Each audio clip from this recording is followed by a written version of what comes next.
وبه نستعين على أمور الدنيا والدين وصلى الله على نبينا وسيدنا محمد وعلى آله وصحبه أجمعين أما بعد. Kita panjatkan puja dan puji syukur kehadirat Allah Subhanahu wa taala. Pada kesempatan pagi menjelang siang yang berbahagia kali ini, hari Senin tanggal Jumada Tsaniyah 1443 Hijriah atau yang bertepatan dengan tanggal 10 Januari 2022, kita masih kembali diberi kekuatan, kesehatan, hidayah serta taufik dari Allah Jalla wa'ala, sehingga kita bisa kembali menghadiri pengajian rutin Senin pagi di Masjid Manarul Ilmi di Komplek Pondok Pesantren Tunas Ilmu, Desa Kedung Wuluh, Purbalingga ini. Kita berharap semoga Allah Subhanahu wa taala berkenan untuk melimpahkan kepada kita semuanya ilmu yang bermanfaat, sehingga bisa kita amalkan sebagai bekal untuk menghadap kepada Allah Jalla wa'ala. Allahumma amin. Salat dan salam semoga senantiasa tercurahkan kepada junjungan kita Nabi Agung Muhammad sallallahu alaihi wasallam, kepada keluarganya, sahabatnya dan umatnya yang setia mengikuti tuntunannya hingga di akhir nanti. Ibu-ibu yang kami hormati dan juga segenap pendengar serta pemirsa yang dirahmati oleh Allah Azza wa Jalla. Alhamdulillah, kita bisa kembali mengikuti kajian fikih pendidikan anak, dan kali ini memasuki serial nomor 158. Kali ini kita akan mengangkat tema mengapa mengakikahi anak. Ketika ada sepasang suami istri yang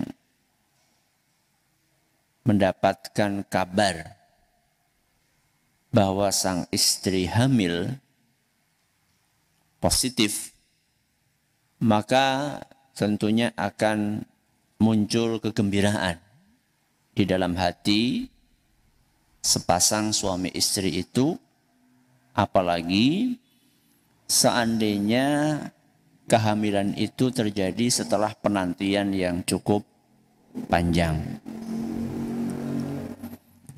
Dan itu adalah sesuatu yang manusiawi ketika seseorang gembira dengan karunia yang Allah berikan kepadanya. Begitu pula ketika anak lahir dengan selamat tanpa kurang suatu apapun, maka wajar seandainya ayah dan ibunya juga berbahagia. Akan tetapi, kadang-kadang kegembiraan seseorang itu mendorong dia untuk melakukan hal-hal yang tidak dibenarkan oleh agama kita. Mendorong dia untuk melakukan ritual-ritual yang tidak dicontohkan oleh Nabi kita Muhammad sallallahu alaihi wasallam sebagai wujud dia menyalurkan kegembiraannya. Karena itulah agama kita, agama Islam mengajarkan kepada kita bagaimana cara menyalurkan kegembiraan atas karunia yang Allah berikan kepada kita. Salah satunya adalah ketika seorang dikaruniai oleh Allah anak. Kegembiraan dan kebahagiaan orang tua itu disalurkan antara lain dengan cara melaksanakan sebuah ibadah yang bernama akikah. Kenapa, Bu? Akikah. Kalau kita berbicara beberapa puluh tahun yang lalu, ibadah yang satu ini nggak terlalu terkenal. Sehingga kalau kita tanyakan kepada orang-orang yang saat ini mungkin sekitar usianya 60-70 tahun, hampir kebanyakan atau banyak di antara mereka kalau ditanya dulu, bapak, ibu atau kakek mengakikahi jenengan enggak? Hampir jawabannya rata-rata apa? Enggak. Ya. Tidak diakikahi mungkin karena tidak tahu ya bahwa ternyata bayi itu disunnahkan untuk diakikahi, atau karena faktor yang lain, karena kesulitan nopo ekonomi. Ya. Tapi alhamdulillah kalau kita perhatikan hari-hari ini, tahun-tahun ini, belakangan ini, Masya Allah, ya, sudah tidak asing lagi kita mendengar istilah napa wau Bu? Akikah. Ya. Bahkan banyak sekali usaha-usaha ya yang dibangun di atas hal ini. Ya, usaha penyembelihan akikah, kemudian usaha penyediaan akikah, pelayanan akikah, sehingga semuanya dimudahkan. Ya. Jadi sebagian orang kan kalau disuruh nyembelih sendiri, nguliti sendiri, masak sendiri, itu kan Masya Allah nggih.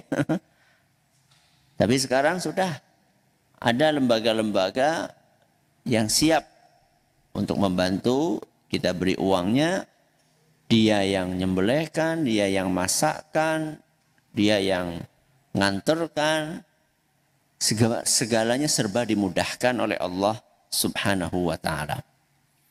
Nah, akikah itu apa? Akikah adalah menyembelih kambing. Apa Bu yang disembelih? Kambing.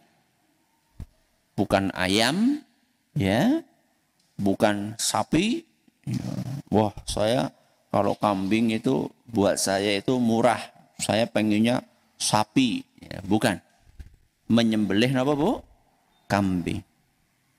Di hari ke-7 pasca kelahiran, ya, bukan di hari H pasca kelahiran, karena biasanya pas hari H itu lagi sibuk-sibuknya, ya, ngurusi si bayi, ngurusi si anak, ibunya juga masih kesakitan. Kalau hari ke-7 itu kira-kira ya ibunya sudah keluar dari mana? Dari rumah sakit, dari Bu Bidan, ya, sudah bisa jalan. Juga bukan sekian tahun kemudian, karena biasanya kalau sudah lama itu kegembiraannya itu tidak sama ketika baru grace. Ya. Maka Nabi SAW anjurkan disembelih di hari ke-7. Kenapa dilakukan itu? Sebagai wujud syukur kita kepada sinten?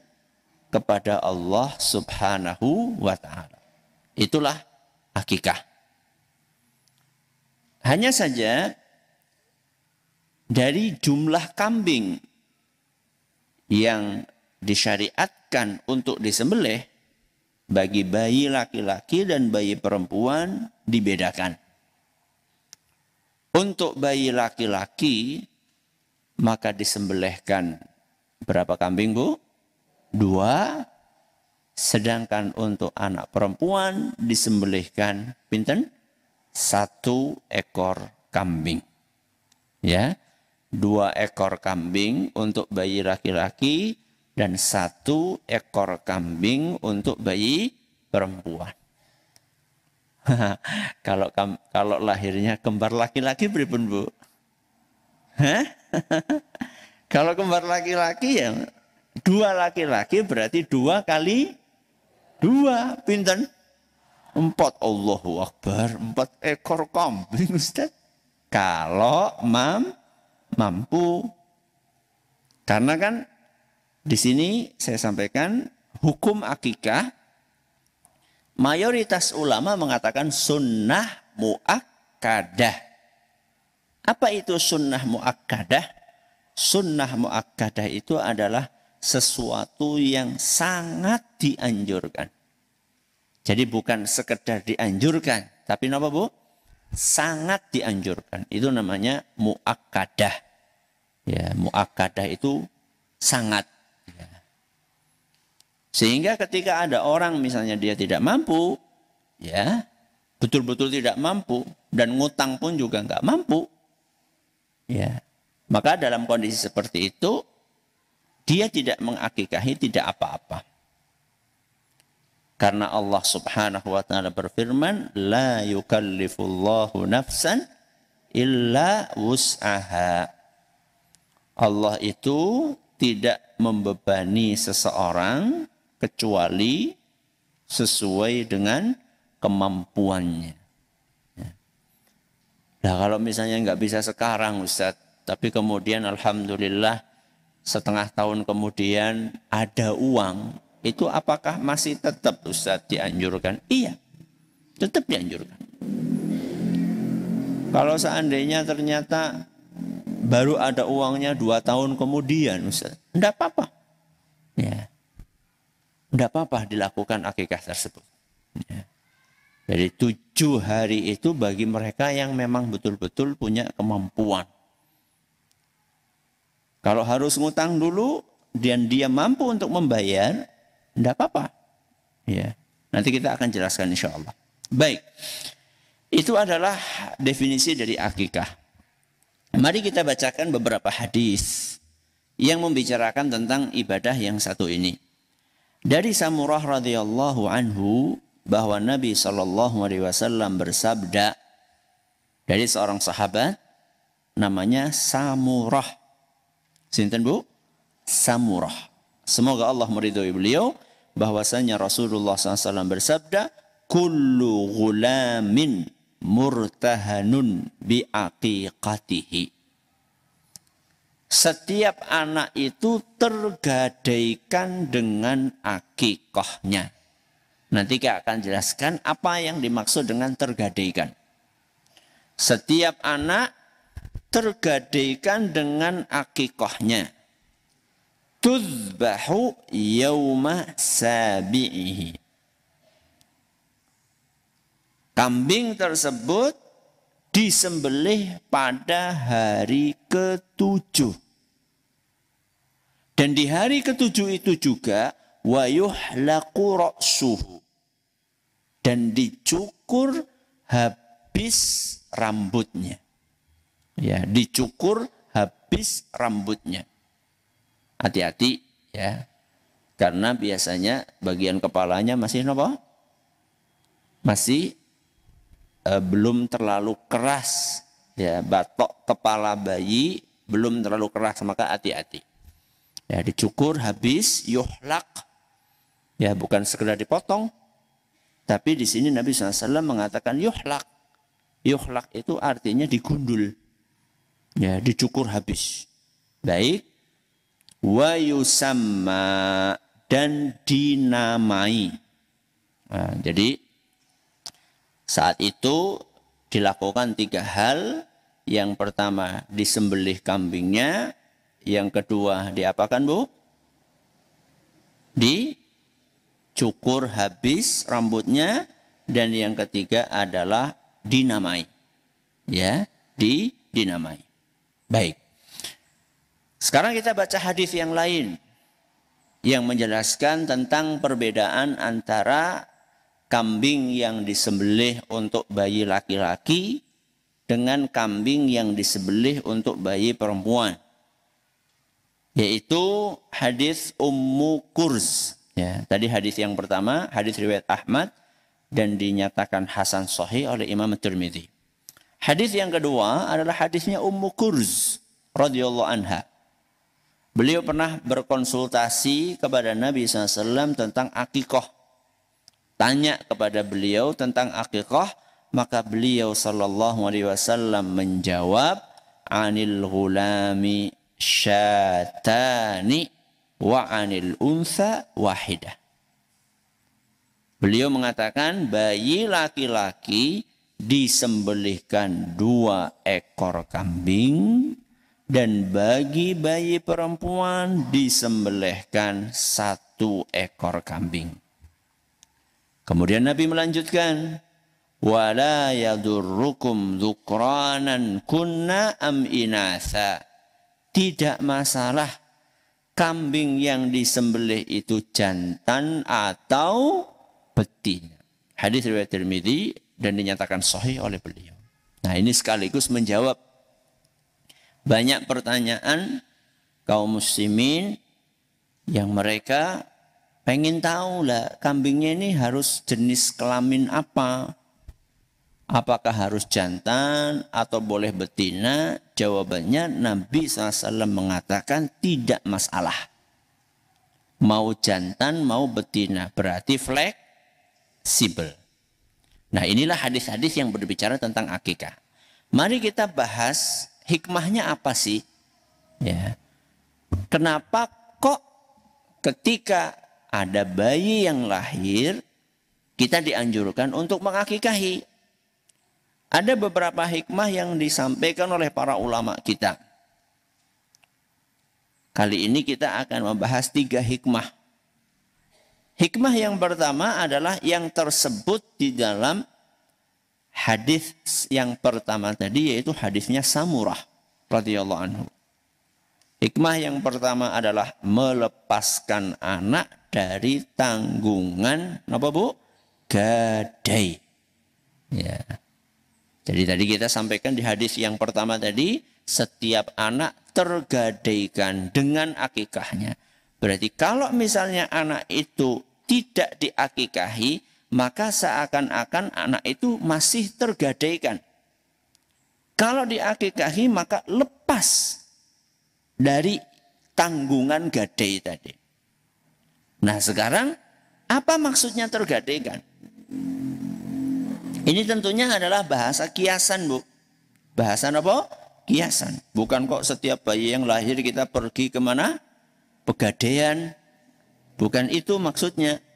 Ya, tapi tergadaikan di sinilah bahasa kiasan. Makanya karena itu bahasa kiasan, para ulama kita mereka berbeda pendapat. Maksudnya tergadaikan itu apa? Di sini saya bawakan 3 pendapat ulama. Pendapat yang pertama mengatakan ini terkait dengan masalah syafaat. Terkait dengan masalah syafaat. Jadi bayi yang tidak diakikahi berarti syafaat yang bisa diberikan anak kepada orang tuanya tergadaikan. Maksudnya gimana Ustaz? Maksudnya kalau bayi itu tidak diakikahi, maka andaikan bayi itu meninggal sebelum balik, maka bayi tersebut tidak bisa memberikan syafaat kepada orang tuanya. Padahal salah satu hiburan orang tua yang bayinya meninggal adalah ingin mendapatkan apa? Syafaat. Ya, tabungan. Ya. Orang yang diuji oleh Allah Subhanahu wa taala dengan meninggalnya anak dan anak itu belum balik, maka anak tersebut aslinya akan bisa memberikan syafaat kepada siapa? Orang tuanya. Bismillah. Dalam Sahih Muslim disebutkan bahwa anak-anak itu, anak-anak yang pada meninggal itu nanti di hari kiamat mereka akan nungguin, ya, akan nungguin datangnya ayah dan ibunya. Kemudian begitu mereka melihat ayah dan ibunya datang, maka anak-anak tadi bergegas untuk megangi orang tuanya. Si bapak dan ibunya itu dipegangi kenceng. Kemudian anak itu enggak mau melepas pegangannya sampai Allah berkenan untuk memasukkan orang tuanya ke surga. Itu syafaat. Syafaatnya bayi. Tapi ya kata sebagian ulama, syafaat itu akan tertahan, akan tergadaikan kalau bayi itu belum diapakan tadi Bu? Belum diakikahi. Ya. Apalagi seandainya orang tuanya adalah orang tua yang mampu. Ya. Ya, lain cerita kalau misalnya orang tuanya betul-betul nggak mampu ya. Orang tuanya mampu. Tuku motor bisa, ya, beli motor bisa, nyicil motor bisa, beli ini bisa, beli anu bisa, HP yang harganya mahal bisa beli. Nah, giliran akikah kok nggak bisa? Ini kan aneh. Ya.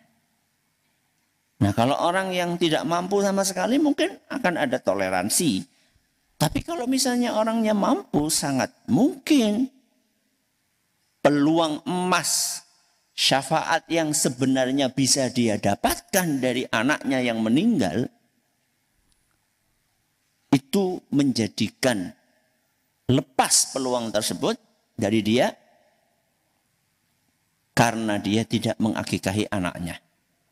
Ini pendapat yang pertama. Ya. Berarti pendapat yang pertama tergadaikan itu terkait dengan masalah napa Bu? Syafaat. Pendapat yang kedua, apa yang dimaksud tergadaikan? Pendapat yang kedua maksudnya adalah keselamatan anak. Keselamatan anak dari mara bahaya tergadaikan dengan akikah. Gimana itu Ustaz maksudnya Ustaz? Keselamatan anak tergadaikan dengan akikah. Maksudnya, seandainya anak itu tidak diakikahi, maka peluang anak itu celaka, peluang anak itu tertimpa mara bahaya itu terbuka lebar. Terbuka lebar.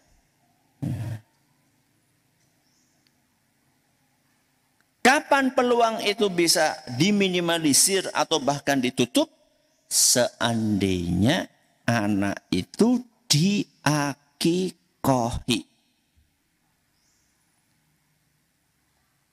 Maka andaikan anak yang lahir itu diakikahi, maka dengan izin Allah Subhanahu wa taala akikah tersebut akan menjadi salah satu sebab dilindunginya anak kita dari mara bahaya. Ya. Dan tentunya nggak ada di antara orang tua yang pengen anaknya celaka. Wonten mboten? Nggak ada. Setiap pagi ya dan setiap sore kan kita selalu doa, Allahumma inni as'alukal afwa wal afiyata fid dunya wal akhirah. Terus habis itu apa? Allahumma inni as'alukal afwa wal afiyata fi dini wa dunyaya wa ahli. Nah, apa artinya ahli? Ahli itu keluargaku. Ya Allah, aku mohon maaf dan mohon keselamatan untuk keluargaku. Setiap hari kita minta itu. Pagi dan sore kita minta kepada Allah Subhanahu wa ta'ala. Nah, kalau misalnya anak ini diakikahi, sangat mungkin mara bahaya itu akan menimpa anak kita. Tapi bagi yang mau mengakikahi, maka peluang anak kita tertimpa mara bahaya akan tertutup atau terminimalisir dengan akikah itu. Ya, ini pendapat yang kedua. Masih pendapat yang kedua juga, mereka mengatakan bahwa maksud dari tergadaikan itu adalah orang tua jadi tidak bisa menikmati secara maksimal dari keberadaan anaknya. Ya. Jadi maksud tergadaikan adalah orang tua tidak bisa menikmati secara maksimal dari keberadaan anaknya. Kalau diakikahi maka orang tua bisa menikmati maksimal keberadaan anaknya. Tidak kita pungkiri Bapak Ibu yang kami hormati, para pendengar, para pemirsa, bahwa anak itu ada manfaatnya atau tidak untuk orang tuanya? Banyak sekali. Bukan hanya manfaat secara fisik, termasuk juga manfaat secara psikis. Manfaat secara psikis ya seneng. Ya.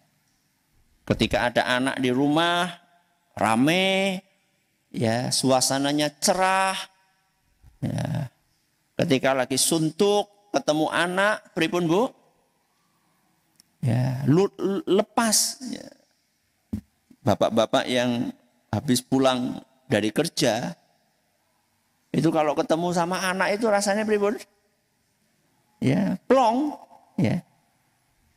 Itu namanya kebahagiaan secara psikis. Manfaat secara psikis, secara rohani. Ada juga manfaat secara materi.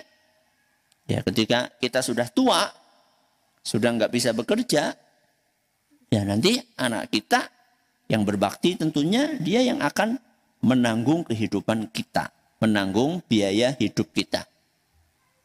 Nah, ketika anak itu tidak diakikahi, maka sangat besar kemungkinan orang tua jadi tidak bisa menikmati keberadaan anaknya. Anaknya jadi tidak terlalu membahagiakan orang tuanya, tidak terlalu ngurusi orang tuanya, tidak terlalu peduli sama orang tuanya. Sangat mungkin itu terjadi. Maka dianjurkanlah untuk diakikahi. Supaya apa? Supaya manfaat yang bisa didapatkan oleh orang tua dari anaknya maksimal. Ketika diakikahi, anaknya jadi lebih berbakti kepada orang tuanya, anaknya jadi lebih perhatian kepada orang tuanya, anaknya jadi lebih peduli kepada orang tuanya, anaknya jadi lebih sayang kepada orang tuanya. Ini pendapat yang kedua. Pendapat yang ketiga, apa maksudnya tergadaikan? Tergadaikan itu maksudnya anak tersebut akan diikuti setan. Wah, na'udzubillahi min dzalik. Akan diikuti oleh setan dan dihalangi untuk melakukan amal kebaikan. Diintil, ya, sinten sing ngintil Bu? Setan. Ya. Sehingga anak itu males untuk ngapa-ngapain.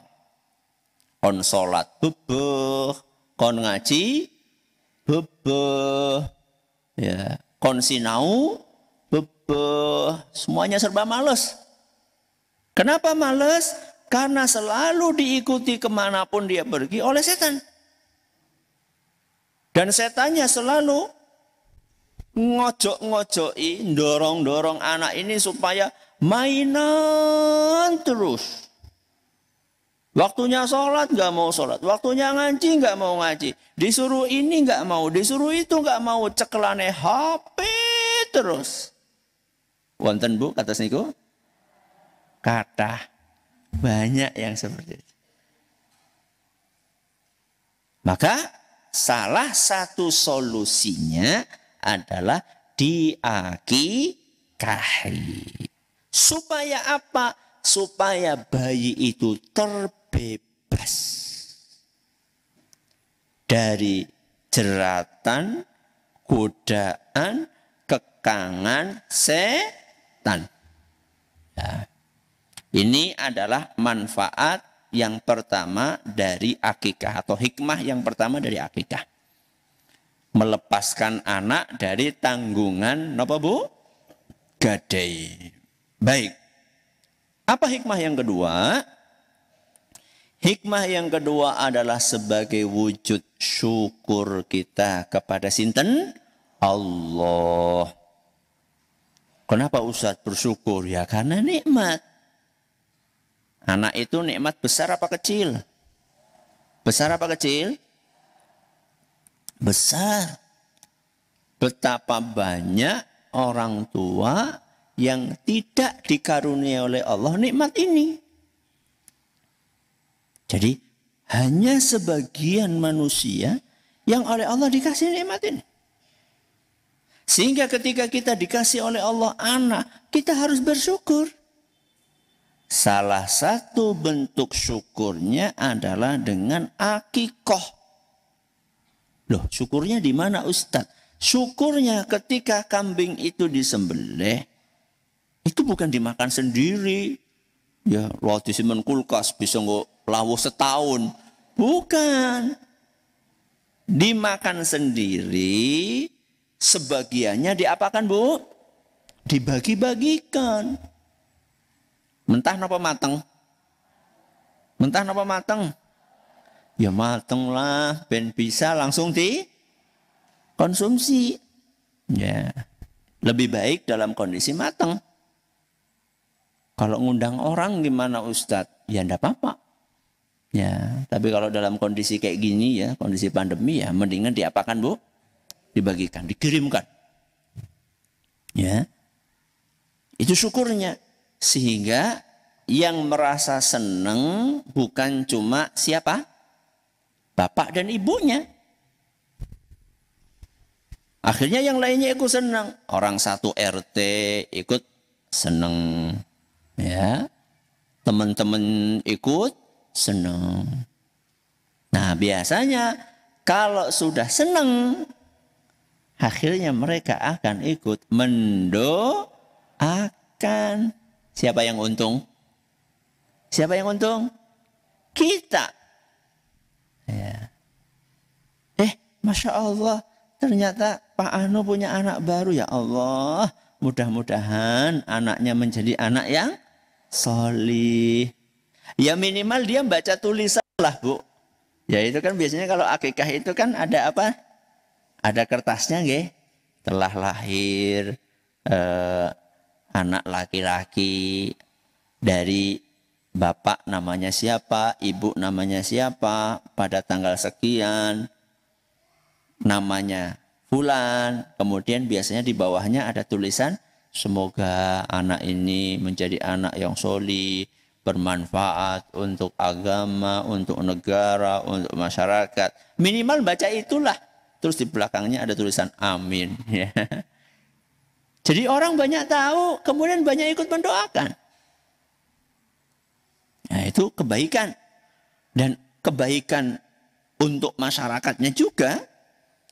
Ya, itu bisa menimbulkan atau mempererat keharmonisan. Ya, keharmonisan hubungan. Kadang-kadang kan antara seseorang dengan tetangganya, itu kadang-kadang timbul masalah, cekcok. Ya, karena masalah tanah, karena masalah patok, karena masalah bakar-bakar sampah, semacam-macam lah. Ya. Nah itu bisa diapakan? Bisa diobati salah satunya dengan kirimi akikoh. Ya, yang kemarin hubungannya kurang harmonis, alhamdulillah dikirimin apa? Akikoh. Akhirnya jadi hubungannya baik lagi. Jadi manfaatnya bukan hanya secara agama, tapi juga secara sosial bisa dirasakan. Karena itulah Imam Ahmad bin Hanbal itu pernah ditanya, wahai Imam, kalau seandainya ada orang punya anak, tapi dia nggak punya uang saat itu untuk beli kambing. Kalau dia ngutang dulu gimana? Apa kata beliau? Bagus. Ya, kalau seandainya dia ngutang dulu dan dia perkirakan bisa membayar, maka aku berharap orang ini akan segera diganti sama Allah Subhanahu wa Ta'ala. Diberi ganti sama Allah. Jadi optimis. Nah, motivasi dari Imam Ahmad. Kalau terpaksa ngutang dan kita punya keyakinan bisa membayar, maka lakukan itu. Ya, lakukan itu. sebagai wujud syukur kita kepada sinten? Allah Subhanahu wa taala. Yang terakhir, yang ketiga adalah mengamalkan sunnah. Karena memang akikah ini kan dicontohkan sama Nabi SAW. Nabi bukan hanya menganjurkan dengan lisan, Nabi juga praktek. Ya, ketika cucunya lahir, sinten Bu cucunya? Hasan sama sinten? Husain. Itu Nabi SAW mengakikahi dua cucunya ini. Ya, Nabi lakukan. Dan juga ada sebagian ulama mengaitkan juga dengan apa yang dilakukan Nabi Ibrahim alaihissalam. Nabi Ibrahim nyembelih napa Bu? Kambing. Ya, yang digantikan oleh Allah sebagai ganti dari sinten? Anaknya, yaitu Nabi Ismail. Sebagai wujud syukur kepada Allah Subhanahu wa taala, Nabi Ibrahim nyembelih kambing. Dan ini ya untuk mengkikis kebiasaan jahiliyah. Jadi di zaman jahiliyah dulu Bu, jadi kalau ada anak musyrikin jahiliyah, kalau ada anak lahir, mereka nyembelih kambing, tapi bukan untuk dimakan, untuk diambil darahnya Bu. Kemudian setelah dipegang darahnya terus diwur-wur. Dioleskan ke apa? Kepalanya bayi. Kan medeni banget Bu. Itu dulu orang-orang musyrikin jahiliyah seperti itu Bu. Jadi bukannya dibersihkan kepalanya, dicukur, malah dikotori pakai apa? Pakai darah. Ya. Nah, Islam datang mengajari kita ritual yang lebih bermanfaat. Kambing disembelih dibiarkan aja, lah mendingan disembelih, ya, dimasak, dibagikan sama orang banyak. Itulah indahnya Islam. Mudah-mudahan bermanfaat apa yang kita pelajari. Silahkan, masih ada sedikit waktu, kalau ada pertanyaan bisa disampaikan. Baik, terima kasih Ustadz jazakallahu khairan atas penyampaian materi. Ini banyak sekali Ustadz pertanyaan yang masuk terkait dengan akikah. Pertanyaan pertama datang dari hamba Allah. Bismillah, assalamualaikum Ustadz. Waalaikumsalam warahmatullahi wabarakatuh. Inti dari pertanyaan beliau, apakah akikah ini boleh dicicil Ustadz? Misalkan baru mampu 1 ekor, kemudian nanti menabung misalkan 3 bulan atau 4 bulan kemudian 1 ekor lagi seperti itu Ustaz. Boleh ya, dicicil misalnya. Tadi bayinya kembar laki-laki ya. 4 ekor, Masya Allah 4 ekor. 1 ekor aja kadang-kadang susah. Boleh dicicil. Ya sekarang mampunya 1 ekor, nabung lagi. Terus 1 tahun kemudian 1 ekor lagi, tidak apa-apa, boleh. Lah, kembali kepada ayat tadi, la yukallifullahu nafsan illa wus'aha. Allah tidak membebani seorang kecuali sesuai dengan kemampuannya. Ya, silakan. Baik, terima kasih jazakallahu khairan. Kemudian 2 pertanyaan yang kami gabung dari banyak pertanyaan yang serupa. Assalamualaikum Ustadz.